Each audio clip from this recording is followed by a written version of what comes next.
over 50 years. Then, chapter 5, I get into the direct supply of weapons. In other words, shipping weapons direct, and I think I have something here which I know has not been brought out before, and this is early 1918. The Bolshevik Revolution was the end of 1917. Early 1918, about all the Bolsheviks had, they had Petrograd and they had Moscow, and they were lucky to hold that. They almost lost that in March. They had a very, very tenuous hold on Russia in early 1918. But what did I find in the State Department files? I found that American munitions were being shipped to the Bolsheviks in early 1918.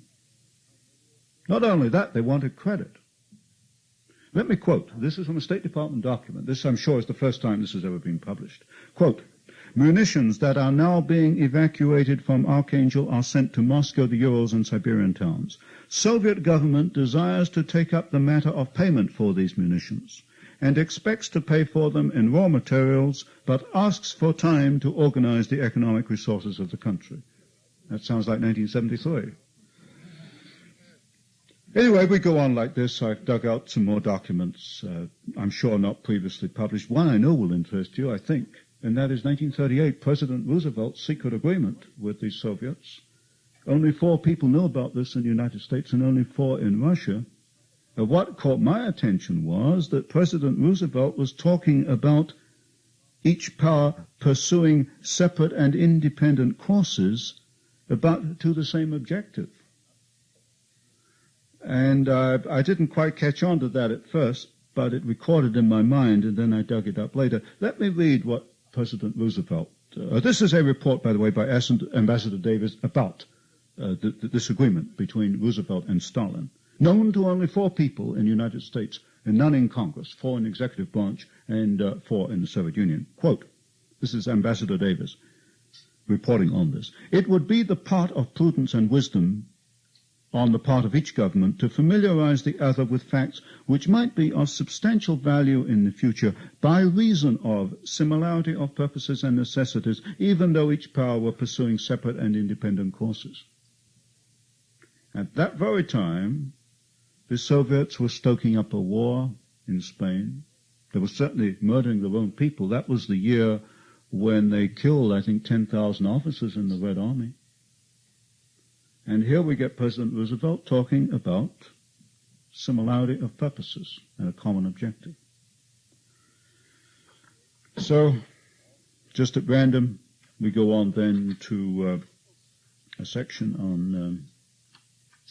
we get down to the technical aspects then. For example, I got a section on Soviet missiles, the fact that they are using American accelerometers, and how the accelerometers got there, and how the ball bearings, the miniaturized ball bearings which you need for a missile, the company that, Bryant Chuck and Grinder Company in the United States that sold this equipment.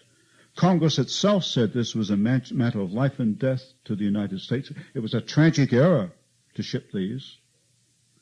The shipment was stopped in the early 60s, but it was released very recently by President Nixon. In spite of the fact that Congress said this is a matter of life and death, President Nixon released the export of these particular machines for machining the races on miniature ball bearings, which is something the Soviets had never been able to do. In fact, I think there's only one company in the United States can do it. So they get more missiles that way. Then we go through other chapters. The Russians at sea, I look at their navy. In the air, I point out, for example, that the MiG-15 had a Rolls-Royce engine. And in fact, Soviet jet engines do derive from, well, there are two separate derivations. One goes back to the Rolls-Royce, Neen and the Derwent, the Tay, in the late 1940s, and the other from BMW and Junkers, two different series. And then I've got a chapter here on Congress and the bureaucrats. We spend $5 billion a year on intelligence, and apparently we don't know what's going on. I give examples of false statements made by Congress to Congress, not so far as I know to the administration. Then, chapter 13, I ask the obvious question: why have we done this? I don't come to a definite answer because I don't frankly know. But I give you 6 alternate answers and you can take your choice. 1, it's going to build a peaceful world. It's détente. If we mellow the Russians, they'll come to love us, and we'll all live happily thereafter. So far as I know, nobody has ever said that détente includes the shipment of military goods or includes the build-up of their military structure. In any event, I'll quote you of all people, Arthur Schlesinger, in the Wall Street Journal last week, where Arthur Schlesinger said that the core of détente is intellectual freedom. There is no intellectual freedom in the Soviet Union. There is no détente. It's a sheer illusion. So I kind of rule that one out, obviously. Then it could be an accident. Maybe the policymakers in Washington are dumber than the most pessimistic of us think they are. You know, you go look at the wheat deal. What did they do? They increased the wheat export subsidy from 1 cent to 47 cents a bushel while they're selling the wheat to the Russians, and the Russians had nowhere else to buy it. Now, I don't know how much dumber you have to be than that, if it's an accident. So anyway, it could be an accident. You can make that case. Then I say, well, there's another possibility. Maybe we have no policy at all. Maybe it's what I call pragmatism. Policy is decided by random events. It's a kind of a cork floating around in the river, bobs around. Then I say, well, perhaps the time horizon for politicians is yesterday in the past and the next election in the future, and they just don't think about anything else. You talk about a 50-year spread of history, that's too much for a politician. Maybe this is the problem. And then I go after Mr. Kissinger, and I say, well, perhaps, because he is the architect, he took up what Walt Rostow started to develop, and I say, well, possibly Kissinger is a mystic. Now, I use mystic here in a very limited sense. A mystic to me is someone who cannot derive logical, rational answers from observable, empirical observation. In other words, he imagines things, and he imagines that what he imagines is the truth. Now, I quote in here a statement from Kissinger's book, in which he apparently does operate in this manner. You make your own decision. You read what I say about Kissinger. It could be that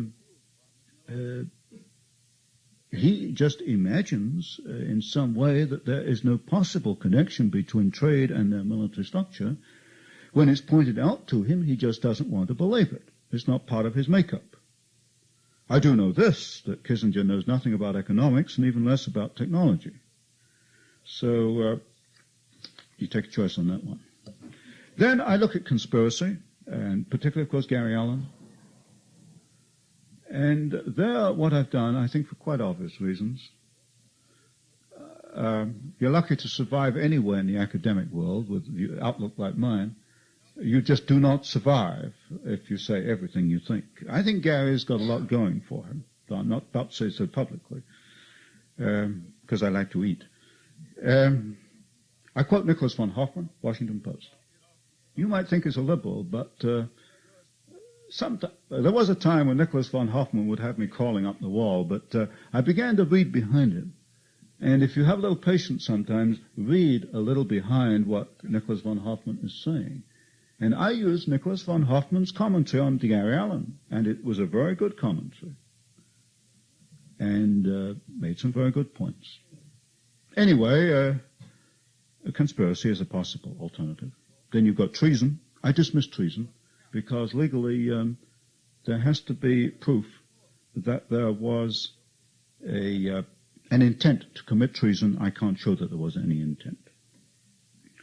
Anyway, the point is, and I'll better come to a conclusion now and perhaps get your questions. Whatever the reason, the facts point to one single, quite extraordinary conclusion. That our policy has been to build up the Soviet Union and the military strength of the Soviet Union. It could be that we are implementing Walt Rostow's recommendations back in the mid-1960s. where he recommended that as deliberate policy, we reduce American power and encourage the increase of Soviet power. Now, I never did understand his reasons for that, but I do understand that the Rostow papers do make this recommendation. Kissinger, of course, was associated with Rostow, and it could be that they have implemented this. If this is the case, you better take another look at the Walt Rostow papers, because there's more to come down the road. What's to be done about it? I don't know. I feel right now that I'm sitting out on an end of a limb. I'm waiting for the explosion. I know there's going to be an explosion because I know the reaction of the Hoover Institution to national suicide when they first saw the proofs. I think the most important thing is not the obvious thing. You and probably everybody else is going to expect me to say, cut off trade. No. I don't think that's the way. I think there's more involved in this than trade. I think we've got the corner of a much bigger story, and this story has got to come out in the open. Operation Keelhaul is part of it, and there are other parts of this story. The most important thing, I think, is to get the files opened. And the one strong recommendation I make in national suicide is that the limit of classification should be 3 years. After 3 years, all government papers become public information. Because I am quite convinced if the public knew what was going on, this would not be tolerated. I just cannot believe that the average American wants the United States to commit suicide. So the absolute number one priority is information, more information, and then I would leave it up to the man in the street, the average American, to exert pressure through Congress. And I'm not saying cut off trade. I think that's a phony fight. You're not going to win it anyway, because the Export Control Act of 1949 was never implemented. The State Department never recommended cut-off aid to those countries supplying strategic goods to the Soviet Union. They always found a weasel out. If you're a bureaucrat, you can always find a way out if you want to. What I'm saying is, number one, let's get the files open. Let's find out what's going on. That's the most important thing. I can't do very much more. I've done, frankly, about as much as I can do. The rest is up to people like yourself. Secondly, Congress has to reassert itself. There's flagrant abuse of the Constitution. You'll recognize by my accent that I'm a naturalized citizen. I took an oath of allegiance to the Constitution, and frankly, all I can see day after day are flagrant breaches of the Constitution, the Internal Revenue Service being one of the worst offenders. And thirdly, I rather hesitate to make this point at this meeting, but I will make it anyway. Because I think that you pretty well summed me up by this time. You've got a pattern of what motivates me. I don't tend to hold things back. I think that perhaps our way of looking at things as being left and right is leading us into traps. What do? We look at someone and we say, is he left or is he right? This political spectrum, I think, is beginning to evolve in my mind that it is evading the real issue. The real issue, as I see it coming up in the next 5 or 10 years, is the individual trying to preserve his rights under the Constitution as it was originally intended against a collectivist state. I see the issue in terms of the individual versus the state, not in terms of left and right. Now, this may or may not to you sound like heresy. I've never put this argument to a fully conservative audience before. I think this is what we're going to have to face up to. At that point, perhaps I should catch your questions, and then we'll stay within the time limit. Could you give us some current information on the recent, the energy crisis, the